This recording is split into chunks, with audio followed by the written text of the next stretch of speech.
Thank you to everyone for being here. Thank you to the Julie Penrose selection committee, and to El Pomar for this tremendous honor. I'm deeply grateful for everything this organization does to enhance and support the people and nonprofits of this beautiful state. I am truly beyond humble to be here today. Julie Penrose is a true inspiration. Having been raised in Colorado, I was well aware of her philanthropic generosity. She started what we would call a ripple effect, which starts when the stone of generosity is thrown. The ripple or impact continues long after the stone hits the water.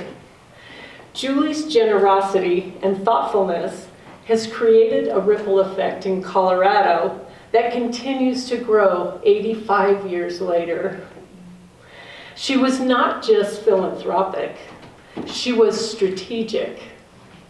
Julie Penrose listened to the stories of her community, sought to understand the true and underlying needs, and took action to address them. Her incredible legacy lives on through El Pomar. Regional councils, which I had the tremendous privilege to serve on, were implemented throughout Colorado in order to hone in on the stories and needs of individual communities throughout Colorado so that El Pomar can better serve them. So many may still ask, what exactly is philanthropy? It's a word that many don't even know how to pronounce, myself included. Coined 2,500 years ago in the myth Prometheus Bound, the word philanthropy grows from the Greek word philos, which means love, and anthropos, which means man or humanity. Literally, the word philanthropy means love of humanity. How many of you remember when you did something for someone, or someone did something for you, that made a big impression or impact? Something that really touched you deeply in the heart. I've been impacted by many acts of generosity, but one in particular stands out in our journey. My husband, Kurt, is a serial entrepreneur. And contrary to popular belief, OtterBox was not an overnight success. It actually was a series of many failures and restarts that eventually did lead to success. However, we faced some really tough seasons early on. I remember one of our businesses had, as I would say, moved back to the garage. Kurt would say, we went bankrupt, just never filed.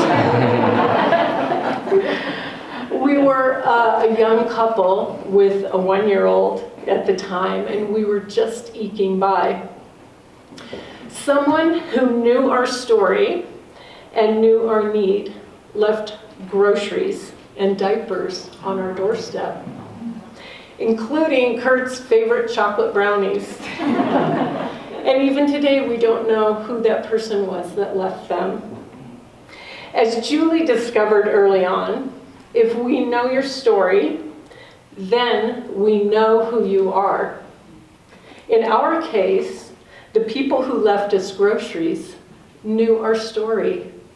They recognized our need and they acted. Their act of kindness, just the right act at the right time, had a profound and lasting impact on us. A friend of mine had a privilege to talk with Mother Teresa, and her message to him was, do what is before you. Isn't that simple yet profound wisdom? The lesson is to always look for opportunity. I've learned that it's most often the giver that receives the greatest blessing. Many of you have probably experienced that. You are here today because you already feel a connection to giving. But what if you were to foster that connection in others? I believe that we can make the greatest impact by teaching, inspiring, and empowering others to use their time, talent, and treasure to do what's before them. I actually believe philanthropy is learned. The Otter Products mission is We Grow to Give. And that mission is inspired by the Otter Cares Foundation and born out of a culture of generosity that we seek to instill in all of our employees. Otter Cares was founded in 2010 and serves two major purposes. First, to inspire our employees and help them discover a passion for giving. We do this through company-wide volunteer days and paid volunteer time off. The second focus for Otter Cares is educating youth, specifically about how to become entrepreneurs and philanthropists.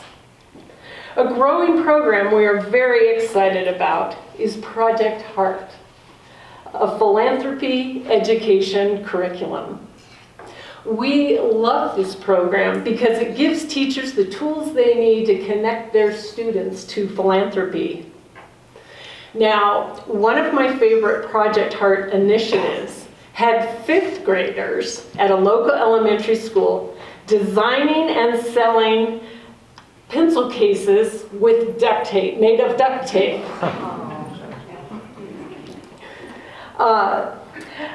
The students had to design the product, determine material needs, calculate cost, and then set pricing. Now, I'm actually pretty sure that moms, dads, grandmas, and grandpas all received many much-needed pencil cases for Christmas that year. But more importantly, the students selected a nonprofit and donated all of those proceeds, and then hand-delivered a check. I know it's an impact that they will never forget. These activities are all rooted in teaching philanthropy and initiating what I call the 18-inch journey. It is how we get our passion from our head to our heart. And as you know, we never make this journey alone. There are so many that walk alongside us to make this happen. Julie Penrose recognized that. Philanthropy was a core value for her. She led with charitable instincts, bringing others along with her. El Pomar's collective efforts through Colorado by those that know their community's needs have had an immeasurable impact. My hope is that we all continue to carry the beautiful example that Julie Penrose set. She saw our world through the lens of philanthropy. Everyone has a role to play. It is told that Spencer Penrose often didn't stop to smell the roses. It was Julie who had to remind him they were there. And sometimes we need a reminder of what's in front of us. Today I challenge you to live a life of generosity, live life with open hands, and look for opportunity, just as Julie Penrose did. Recognize the needs of those around you, particularly now. The last few years have been especially challenging. Extending a small kindness could make the world of difference. In order to finish well, the in-between has to be intentional. You never know the impact or the ripple that you will make. It could be as simple as a bag of groceries. So thank you so much.